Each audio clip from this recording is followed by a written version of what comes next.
Have you ever looked at someone else's life and thought, wow, they have it all figured out? Maybe it's a couple you see at a coffee shop or a picture-perfect family on social media. We've all done it. We create stories in our minds about how flawless their lives must be. And in doing so, we often feel a little worse about our own.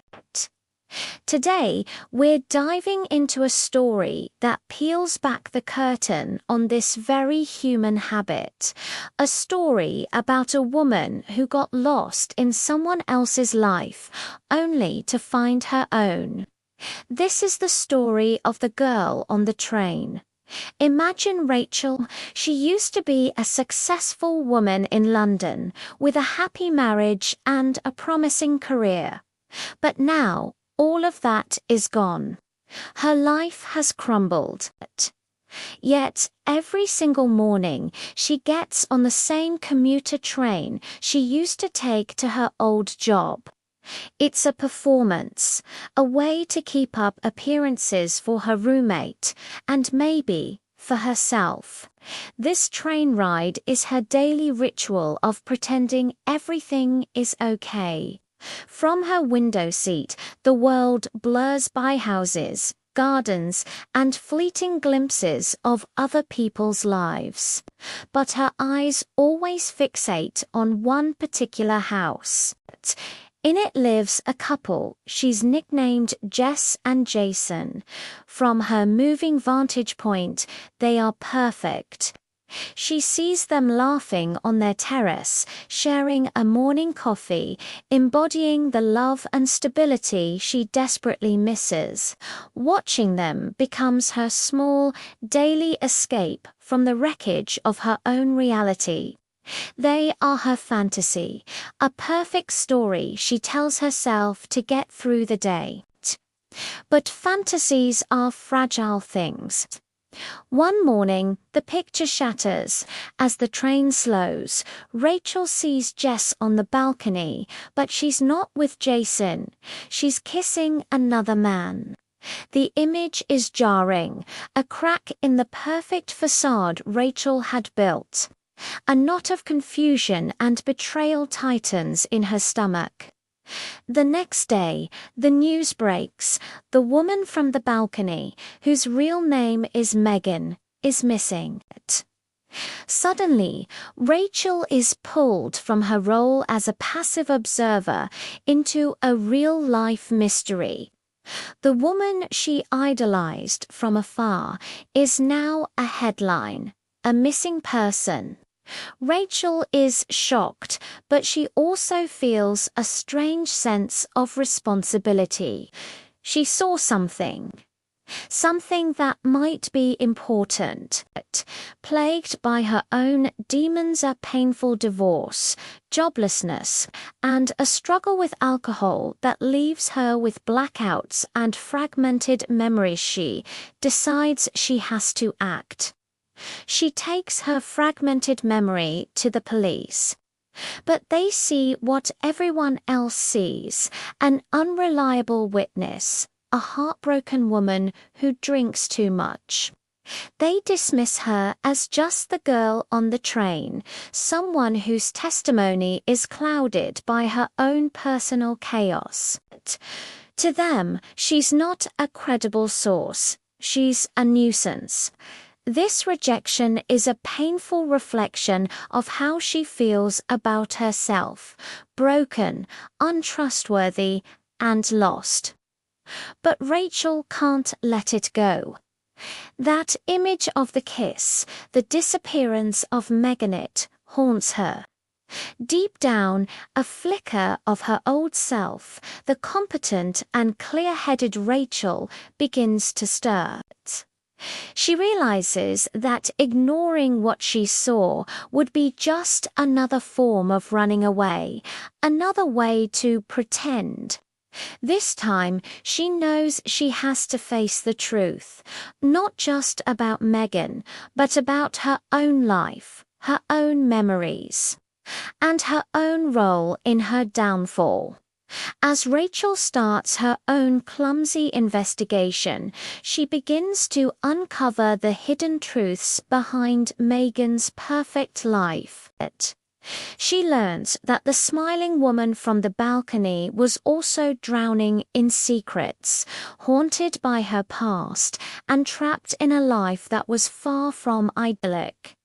The more Rachel learns about Megan, the more she sees the universal truth that everyone is fighting a battle we know nothing about.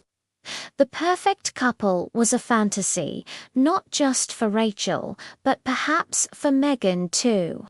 This quest for external truth forces Rachel to embark on an internal one. To piece together the events of Megan's disappearance, she must first piece together the blackouts in her own memory. She has to confront the painful moments she's been trying to drink away. This process is terrifying. It means facing her ex-husband, his new wife, and the lies she's told herself to survive. She stops pretending to go to work. She starts admitting she has a problem. She starts fighting back against the narrative that she is unreliable. Slowly but surely, with each difficult step she takes toward the truth of Megan's story, Rachel takes a step toward her own healing. She discovers a strength she had forgotten she possessed. Her memory, once a blurry fog, begins to clear. The fragments start to connect, revealing not only what happened to Megan, but also exposing the manipulation and gaslighting she had endured in her own marriage. The person who had made her feel crazy was the one with the darkest secret of all. In the climactic end, it is Rachel, the unreliable girl on the train, who uncovers the shocking truth behind Megan's disappearance. Her courage brings a killer to justice and gives a voice to a woman who was silenced. But the biggest victory isn't solving the mystery. It's the moment Rachel reclaims her own life. She has found her footing again, not by escaping into someone else's story, but by bravely writing her own. Picture Rachel one last time, sitting on that same train. The tracks are the same, the houses outside are the same, but she is different. This time, she's not looking out the window at other people's lives. She catches her own reflection in the glass. She sees a woman who has been through hell but has come out the other side. A woman with scars, yes, but also with a newfound clarity and resolve. She smiles, a real quiet smile. She's no longer pretending. She whispers to herself, "I'm moving forward." The story of the girl on the train is a powerful reminder that the lives we envy from a distance are often just curated highlights. Everyone has a story filled with struggles we can't see. Comparing our behind-the-scenes chaos to someone else's highlight reel is a recipe for unhappiness. Real strength and healing don't come from fantasizing about a perfect life. They come from having the courage to face our own imperfect reality.